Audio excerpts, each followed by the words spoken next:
Morning, everybody. Well, it's supposed to be a hot one today. They're talking about a heat index of 110, so we're getting out here early and gonna knock a few things out on this today before it gets too unbearable. All right, so let's take a look at what we got.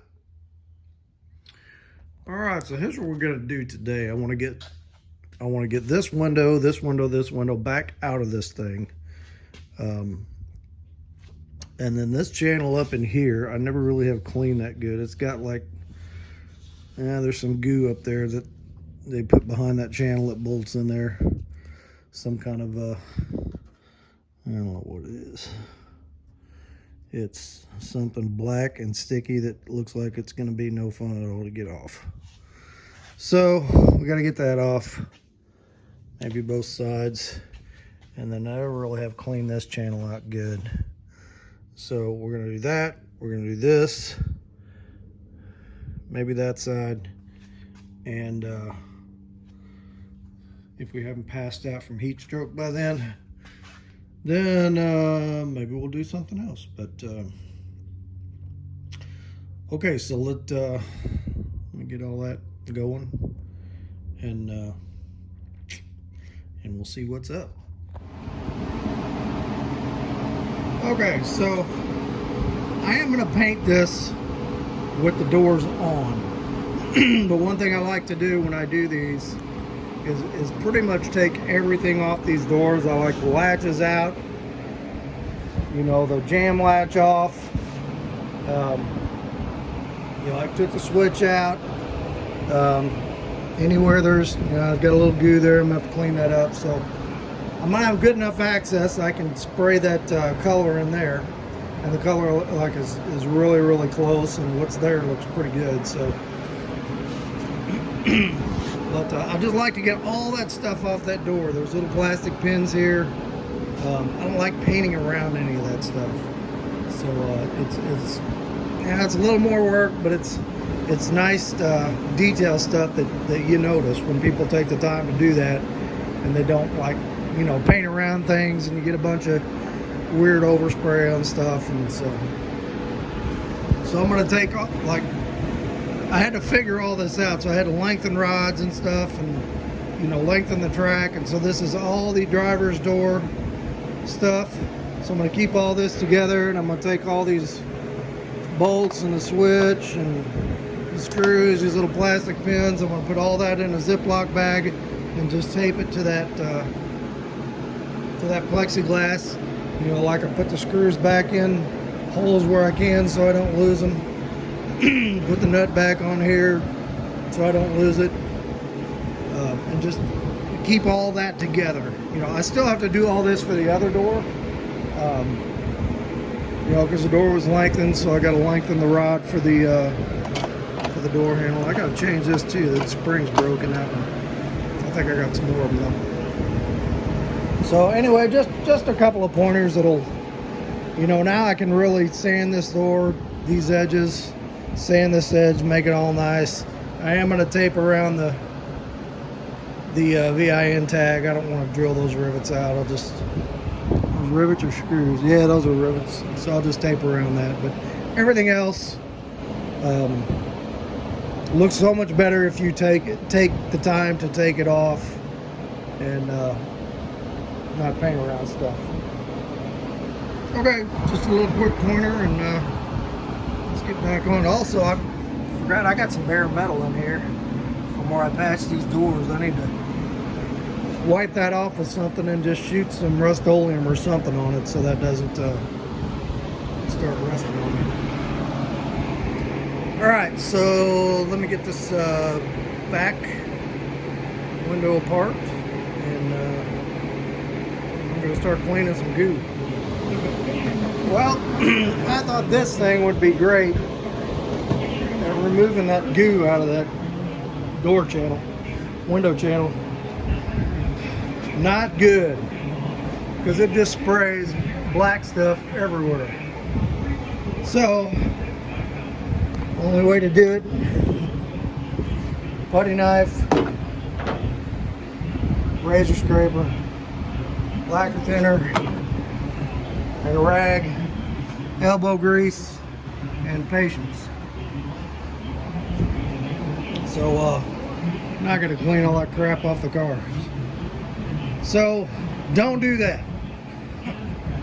Good lesson on what not to do for today.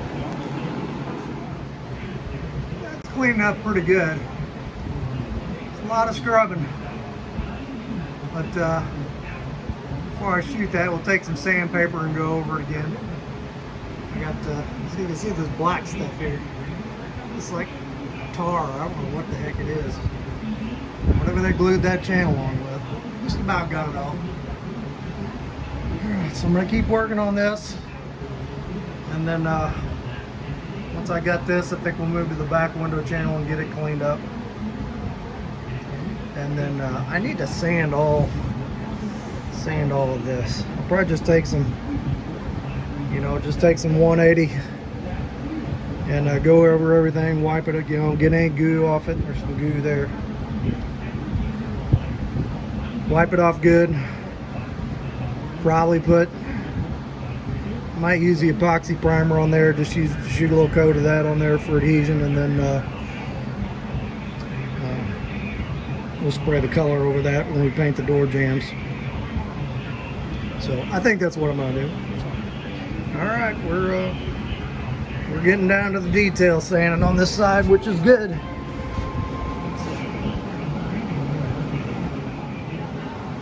All right, so that cleaned up pretty good. Got all that, whatever that sealer was, out of there. Wiped it down with a thinner rag, and we'll scuff it with some sandpaper before we paint. So tell you what, this little detail stuff makes a difference. I am not a professional painter or a high dollar painter. I mean, just about everything I've done is just regular old single stage urethane or enamel. I don't even color sand them. Shoot them, and it is what it is, But if you get the prep nice and you just get this little detail stuff done to where you're not painting over stuff, and that overspray is just, that's a pet peeve to me. Like if you would open this door and see paint all over that latch, or if there's a piece of rubber here, if that's painted over, that just looks hokey to me. That's just a little bit of time to make the prep a little bit nicer, and it makes all the difference in the finished product. So, even if you're not doing a high dollar job, just take the time to do that little detail stuff, and you'll be a lot happier with the results when you're done, even if you're not spending a lot of money. All right, so this is done. This channel's done. We're gonna move to the other side and clean that channel up, and see where we go from there. All right, so I got this channel all cleaned up, and it was actually a little easier than the other one. And took the door latch and everything out of this. Got all these little plastic pins out. Same thing I did over there. So really, it's not too hot out here yet. I mean, it's 85, 90, and the humidity's screaming, but it's not supposed to get real bad until the sun comes out later. So I might work on this roof for a while. So I started on here. I'm not sure if I need any more primer on this thing or not. Like I said, I put some epoxy on it. I think what I'm going to do is take a block with some 180 and just go over it, and then maybe do just a little corner guide coat on it, and hit it with some 320 and just see what it looks like. And if it's good, I'm just going to go with it. The roof is really straight on this. I mean, even you look up underneath, usually you can see your dimples and stuff when you look at the bottom of it, and I don't see anything. It looks pretty good. So all right, so let's let me get a block, and we'll 180 this thing, and then we'll see what we got. All right, so I actually ended up hitting that roof with some 120 first. I don't know if you remember back when we first primered this roof, I was having trouble with the gun, and it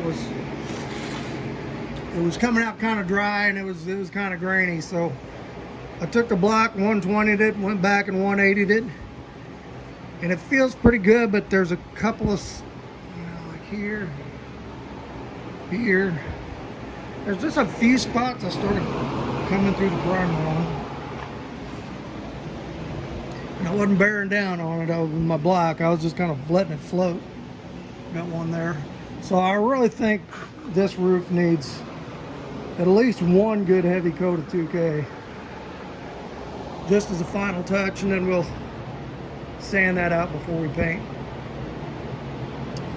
So what I'm going to try to do by this weekend is I think all this is just about ready to primer. So I'm going to I want to get this set up. I want to primer this side, the roof, probably in here, and around the door. I don't know if I really need to. I mean, if I just scuff that and paint over it, it'd probably be fine, or I might put a little epoxy over it, but I'm going to want some 2K here where I got this. So we'll get that. I'll get these jams sanded. Maybe just do it all while I'm doing it. I don't know. But get this sanded out. So I want to primer the roof. I want to primer this whole side. I want to primer this trunk jam. And down in here. And I'll probably put a tape line. I'll probably put a tape line here, and around this roof, and get this a little bit sanded out. And then when this side's done, we can retape that tape line and we can primer this side. But while he's working on this side, I can be getting everything on that side and the roof, guide coated, blocked out, ready for paint. Maybe still get the dash painted. I'm still thinking that way, get the dash painted and shoot some color on this firewall before we shoot the whole car on it. I don't know. I'm still up in the air about that one. So, all right. So that's what we're gonna do over the next few days. I just need to do some finishing touches. Tomorrow, I'm not gonna be able to do anything. I'm not gonna be able to do much more out here today. It is really getting hot. But tomorrow, that our little cabin down in the woods, we sold that, so we got to go sign some papers on it for the new owners. And so I don't know if I'll get out here tomorrow evening or not. We'll have to see. But I got some more time this week, and then Saturday. All right, but she's coming along good. This is what you got to do. Get a few hours here, get a few hours there. Stick to it, block one area out. This little piece is a project in itself for me. Don't look at the whole car because it looks overwhelming. There's lots to do, but I just got to do this little primer project, and that project will be done. And that's kind of the way I got to look at things. You just got to divide it up into little things, little projects in your head, and then it doesn't seem so overwhelming, and it's easier to get stuff done. It is for me anyway. Okay, so man, I got a lot of dust to clean up in here too. All right, so I'm gonna get to a bunch of detail sanding here, and we'll check back in when we're done with all that. I think it's just about gonna do it for today. It's getting really hot out here, so I'm gonna call it and pick this up maybe tomorrow or the next day. But anyway, what we got done, I went ahead and hand sanded this whole jam down with 180. I had like little bits of filler down there I had to knock off and smooth out and get that smooth, and get this knocked out. A lot of just goo and adhesives stuck on different spots. Got all this hand sanded down here. Got this hand sanded down here. I went under the door with the big wire brush. That. So like where the bottom of the door folds over and makes that seam there, you can just see little bits of surface rust down in there. So I clean that joint out real good all the way across, and I hit it with some of this, and I got down indoor and I painted that bare metal with some industrial Rust-Oleum. So got down in this channel in the door and, you know, got all the crud out of there. Took that rust inhibitor, sprayed it all the way down along there. Everywhere I could reach back in here, I sprayed it. So there's like a lip here on the door. I got up behind that lip and sprayed some paint along there. Sprayed that rust inhibitor along here. Knocked the rust off of that. You know, so it's just kind of anywhere you can reach, get it in there. You know. That's the best prevention. Get the dirt and get the dirt out and get the rust treated. So pretty happy with this side. I think we're ready to shoot some primer in this jam over here. And I just kind of went over and touched up a couple little spots that I saw. You know, a little dot in the filler or whatever. I found a pinhole right there. Went ahead and welded that up. So a lot of little stuff, you know, just I like to just keep going over and keep looking at it, see if I can find anything I don't like, and taking care of it. So that's pretty good. So I guess the next thing we're gonna do, I gotta get this thing out of here. There's so much dust in here and so much dust in the car. We're gonna have to roll it out, blow it out, probably vacuum it out, clean up in here, and get it ready to shoot the primer where I said we were going to. So we're going to do a fair amount of masking too. So I'm hoping over the next couple days we get that, like I said, we get this primer, this side primer, and then the trunk channel primer. And yeah, it's coming along good. So okay, we'll pick this back up tomorrow or the next day. All right, so this morning I got out here, pushed the car out, blew it all off, blew all the dust out of here, all the sanding dust.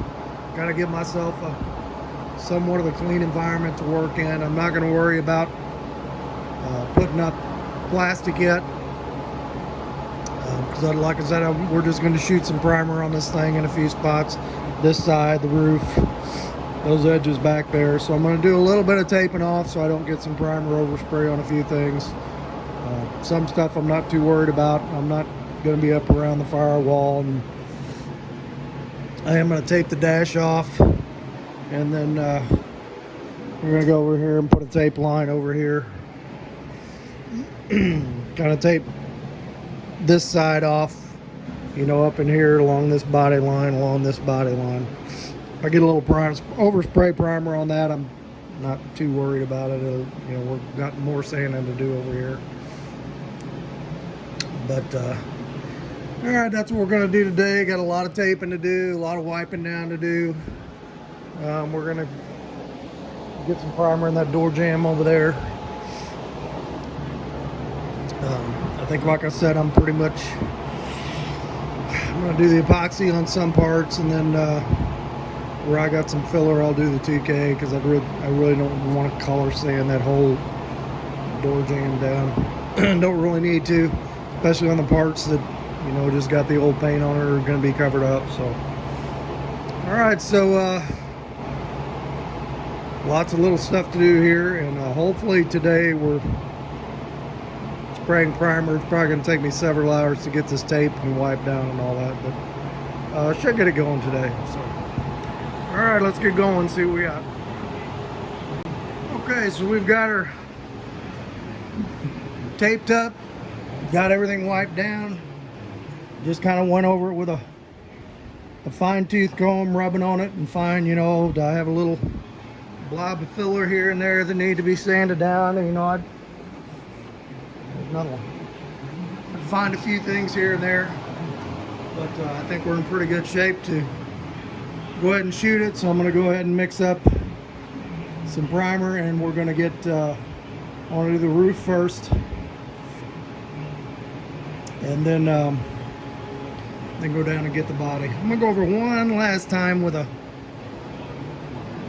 rag with wax and grease remover and just kind of double check. And also, so it seems like this filter I put in a few episodes ago has been working pretty good. I'm not seeing any junk coming out of the hose, but I did get a couple of these, so I'm going to put one of these on my gun, and hopefully that'll fix all the problems I was having several episodes ago, where I was just getting, it was like fuzz coming from somewhere. I don't know where it was coming from, but we're gonna give it a shot here. And I got new tack rags. I'm gonna tack it down before we do this. All right, back in a few. All right, there we go. I put one heavy coat of 2K on the roof, and then like one coat in the channels and on the pillars where I already had primer. You know, got up in all the channel in there that I cleaned up. Everything else has got 3 coats. I put epoxy primer, all that's 2K, but I put epoxy primer here, and I put epoxy primer there, and epoxy primer there, because we're not going to do a whole lot of sanding on that. We're just going to scuff it and shoot it. Got it all in the channel back here. Finding a few places I missed. I forgot all about this dent. I'm going to have to fix that. And then there's little things here and there I can see. It's hard to see when the whole thing is a bunch of different colors for me. But when you get primer on there, and then you can kind of start seeing, okay, here's the spots I missed that I got to go back over.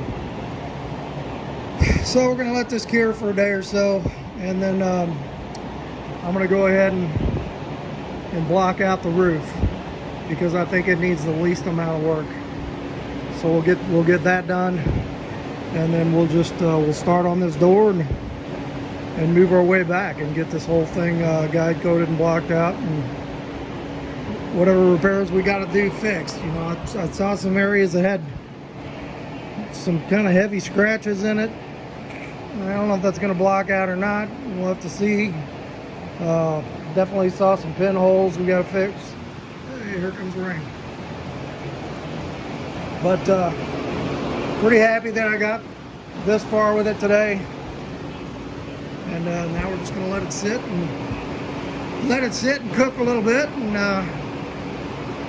then get back on it. So, all right, that's going to be it for this video. And oh, by the way,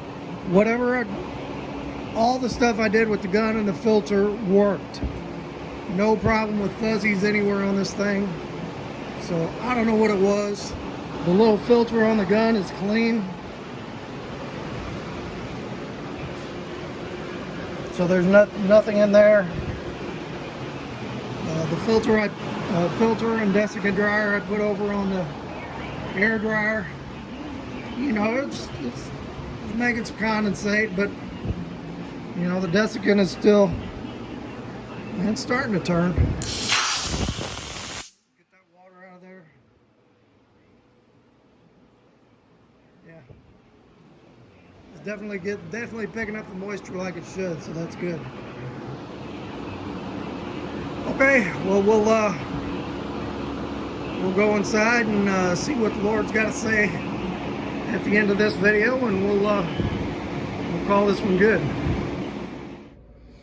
Hey everybody, thanks for checking out the video today, and we're making some good headway out there, and I'm pretty excited to keep working on this thing and hopefully see some paint on it before too long. So we're going to keep on it, but now is the more important part of our show, and that is the Lord's Word. And thank you all for who are joining me for this.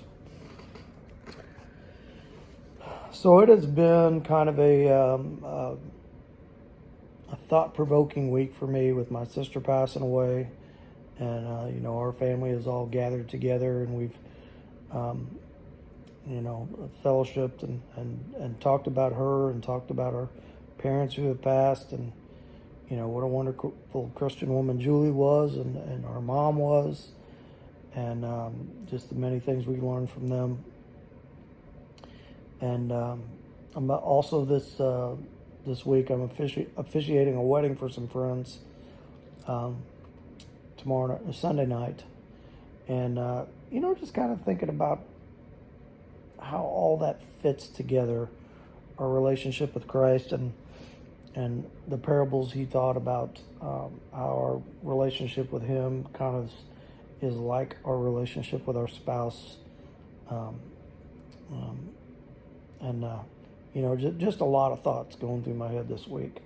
So I was thinking about my mom, and I'll tell you, Mom was big on forgiveness, and anytime I ever she got any hint that I was judging somebody or talking bad about somebody, she would go to the book of Luke and she would get me with this scripture.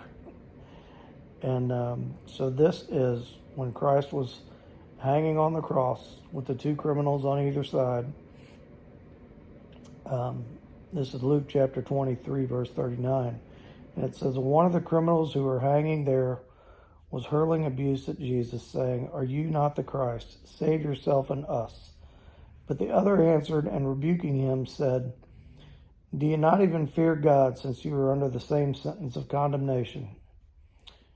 And we indeed justly, for we are receiving what we deserve for our deeds. But this man has done nothing wrong."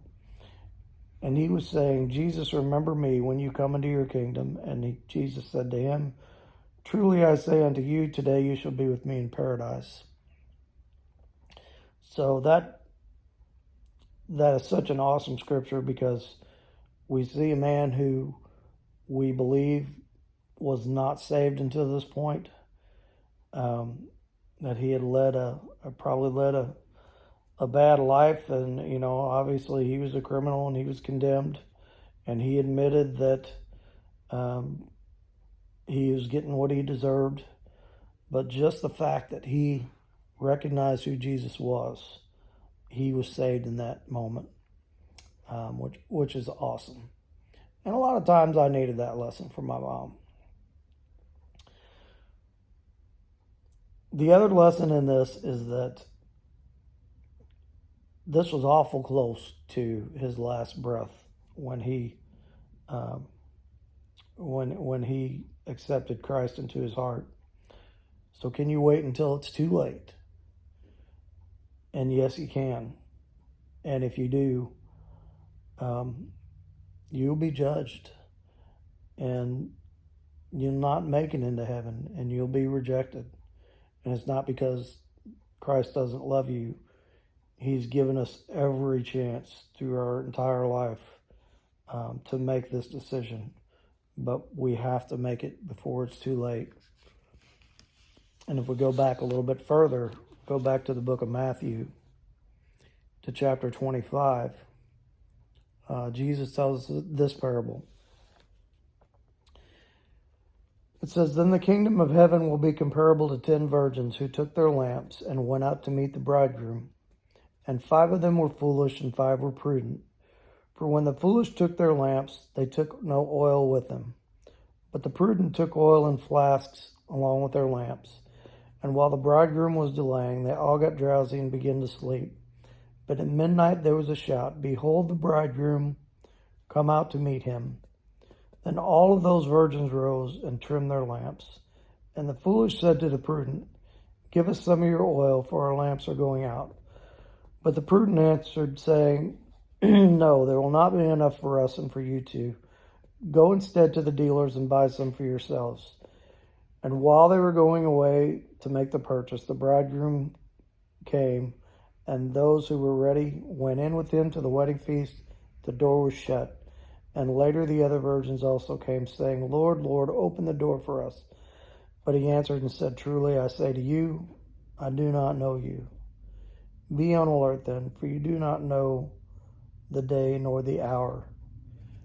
And although I believe that is mainly talking about we do not know the day or the hour of the return of Christ, that's also talking about we don't know the day or the hour of the end of our own life. And if we wait too long, like those foolish women did, and we pass on before that time, then the answer of the Lord will be when we stand before Him that He doesn't know us, and that was our own decision. So I just want to implore everybody today, if you don't know the Lord, you don't have to believe everything. You don't have to believe everything right now to accept Him. Just accept that He was who He says He was, that He was the Son of God, that He came to forgive us for our sins, that He gave His life for that, and ask Him into your heart.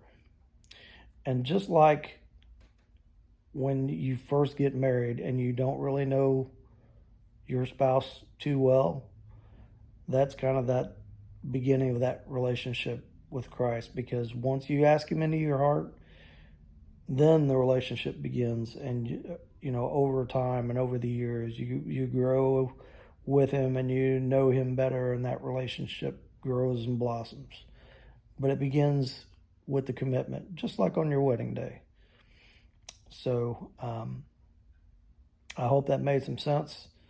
But let's say a quick prayer, and we'll call it good on this one.